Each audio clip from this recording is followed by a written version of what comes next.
So let's actually get into how you guys can start. Now I kind of laid the groundwork. How you guys can get into actually starting out your plan. You can either hand draw it yourself or use a website or some computer program. These are from that same workbook that I grabbed earlier, but I wanted to show you guys the way that this is looking at a plan from above. And why I wanted to stress this is here we're looking at, so this is south, so all of our sun's coming from this way.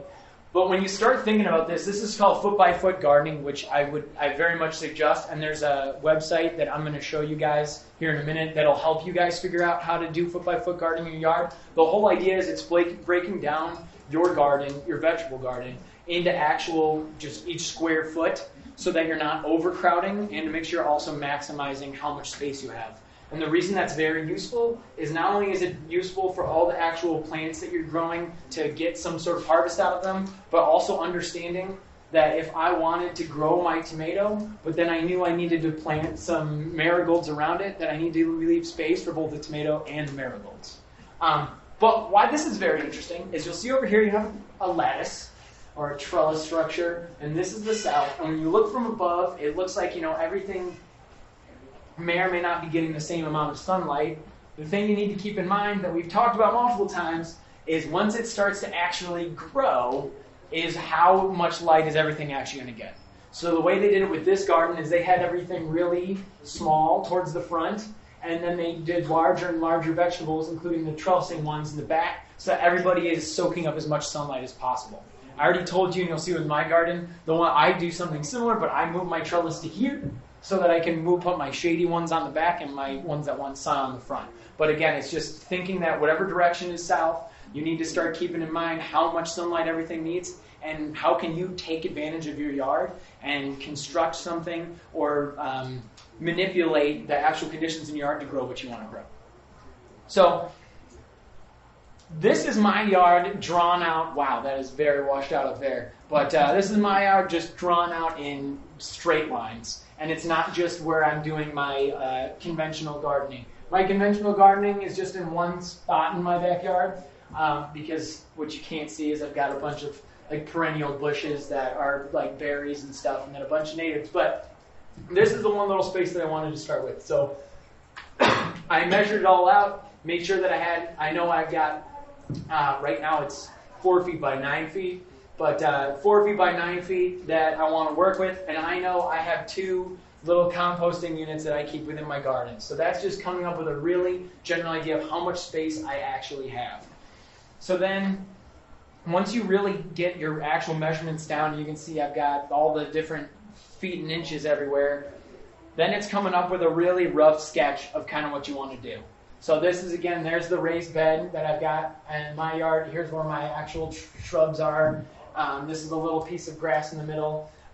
But this is now getting more to I'm getting to the beautification part of it and trying to think about where my shadows are. Because that was when I first got started, realizing that my little shrub is going to actually cast some shadows this way, and then making sure that everything's far enough back to get my sunlight on my raised bed. And then this one's really not good on my part, but you can't say I didn't try.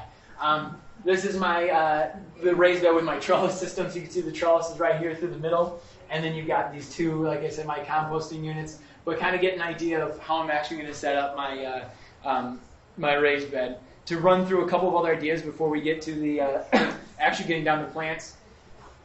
Wow, these are really washed out there. This is drawing out a bunch of containers back when I did not have an actual yard to work in, and actually coming up with how all my containers were all going to be planted and where they'd be set up to get light. This was assisting one of my friends when they bought out their first house, coming up with what their garden was going to look like. So this was just using paint, just using Microsoft Paint, and you're able to actually measure it out. So I don't know if you can see here, but it says like 18 feet 4 inches that way. And so you can measure out how much space you actually have and then start working out what you want to put where. This was one of the apartments I lived in. We had a really small garden in the back that the landlord was trying to work on. So this is, again, just using paint. But instead, this time I drew out we knew we wanted to just work with a couple of plants because we had limited space. So I drew out each plant and then just dropped them in wherever we wanted to. But once you get past that, like kind of game plan of how you're going to make it look pretty, something that I would suggest that's completely free is gardeners.com kitchen garden planner. And I'm going to kind of walk you guys through why it's really cool up here. So once you come into the kitchen garden planner, you can choose how big your actual garden is. So if you have multiple beds, you'll see in a minute you can actually pull that off too. So if you have a bed that's on the north side of your property, if you want to come up with names of the beds, let's say like one's my, the one near the shed or the one near the garage or the tomato bed, whatever. You just do it one bed at a time. So I wrote down here that this one's a 4x8, and you can see I'm putting this verse zucchini here. So you can scroll back and forth using the buttons up there and pick all the different plants you want. If it's not the exact variety of tomato that you're looking at, or the exact variety of carrot, this is to help you get planting. So just grab whatever's closest and drop it in. What's the name of the website again? Oh, it's gardeners, like gardener.com, and it's their I can't remember, the kitchen garden planner. Okay. So what's nice is then you can fill it out completely. So here you can see that the reason I left these blank is, like I said, I got my composting units that sink into my garden right there because it uses worms. But my trellis goes right here through the middle. So here you can see I've gotten all that's garlic with then beans in the middle, more beans again. That's climbing winter squash. There's some tomatoes. And then on the back side, I've got my just more like greenery. I've got my Brussels sprouts over in the corner. I left spaces for my zucchinis. And then I've got some herbs over here in the corner. Once you finish this portion and coming up with your plant, you can hit the print button and you can print off both your actual planting map, and they print out a really convenient guide for you. With the planting map, it's pretty neat because what it's already doing, I was telling you how it's foot by foot gardening. It's saying, okay, if you have a foot by foot here, you can plant 9 beets. So you can have 9. Once you thin it out, you can You can try more, you can try less. You don't have to follow this exactly, but it's really awesome for suggestions. So when you can go 16 carrots, I do it in rows, but it's really helpful, like I said before, if you're trying to not over or under buy, it's really giving you, okay, I know I'm going to buy 3 tomato plants this year. Even if I switch up what types they are, like that's a general, I want 3 of those, and I want to make sure that I'm at least getting, 4 cloves of garlic to plant my garlic. And then when you scroll down to the actual guide, the reason I like this one a lot, besides the fact that it's free, is it gets really cool little notes. I just pulled out some that are really interesting.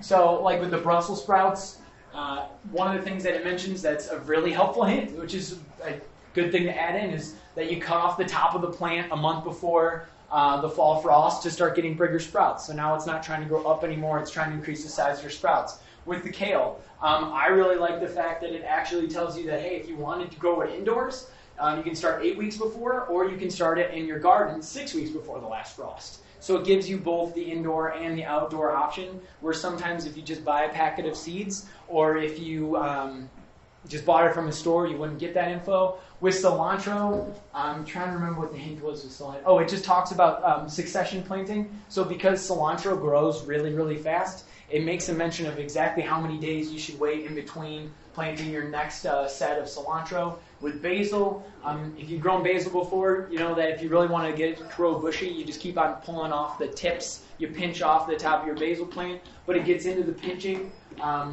somewhere in there. It's a little blurry. And then with arugula, I don't remember what I thought was really cool, but they just talk about the fact that you can plant it both in the spring and in the fall, which I just find a lot of like seed catalogs, seed packets don't mention that. So that's the information that they have in there is really cool. And then what's really neat is then you can, if up at the top, we were just in design your row or bed, then you can click design your site plan, and you can actually pull up each of the beds that you built and put them all out in your garden, and then it'll print out all that information for you. Yeah?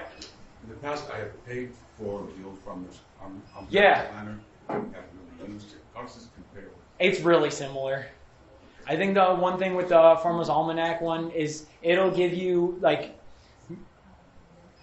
I haven't used that one super recently, but it used to give you a little chart that showed you exactly when to start everything. This will give you all that information, and then hopefully you can use that information and the chart we're putting together and just circle the plants you're going to do, and then it'll all be you'll have the same info. Or you can make that little chart yourself. So theirs just goes one step further, but for any of the other garden planning websites, you usually have to pay. But this one's free. I think it works pretty well. And then don't forget your containers when you're thinking about the size of your garden. I mean, whether you're all containers, whether you have a couple that you put on your balcony or mixed in throughout your yard, make sure that I would pop that in as its own 4x4 square bed so you're not forgetting how often that can be rotated out. Really big deal with containers, though. If you're growing with containers, you want to make sure that you're remixing your soil every year. If you're growing your tomatoes in pots year after year after year and you're still using the same soil, it's going to drain out a lot of the nutrients, especially something like tomatoes, a really heavy feeder. So what I can tell you I do at the end of every year, I dump all of my containers into an empty garbage can, and I mix it all up, and then I mix in new soil amendments like new compost and some new slow-release fertilizer, and then I re-pot it again the next year and re-put it in all my pots again. Another thing that's nice about containers is if you're working with something that needs soil with special conditions. So let's say you're trying to grow rosemary, or I'm trying to think of another one that needs really rocky soil. You can amend that soil in the container and make that container soils different. Or if you're trying to grow something that needs more acidic soils. Like I can tell you, even with blueberries, I've sunk containers into the ground, drilled holes in them for water to come in and out, and then just dumped a bunch of acidic soil in that container, and now I only have to maintain the acidic soil in that space. So that's where containers are really, really helpful. And as you can see, if you haven't seen, Rosalind has got a book called Edible Gardening, and it's really, really good. You can get it on like thrift books or somewhere for like $20. But something that you'll notice that she does really, really well is she'll have all these containers sitting here, and some of them are actual like production vegetables or fruits, and then she'll mix in the same companion plants that are helping keep the bugs away. So if you've got all your tomato plants and they're each in their own planter, then put a bunch of little flower plants right near them to help with the bugs. Make some space. Or I've even seen people where if they, back to my 4x4 gardening, if you are planting all of your plants and you've got them all spaced out 1 foot apart or whatever is recommended, if then you put a little planter with a flower or some chives or whatever it is in there, because now it's in its own little pot, it's not competing for the same nutrients as the plant next to it. So as long as it's not depleting how much sun that plant's getting, you've now kind of cheated the system and you've been even more efficient. So I even use some that are there's basically 3 legs that hold my pots up above the rest of my plants so that I can get even more plants mixed in.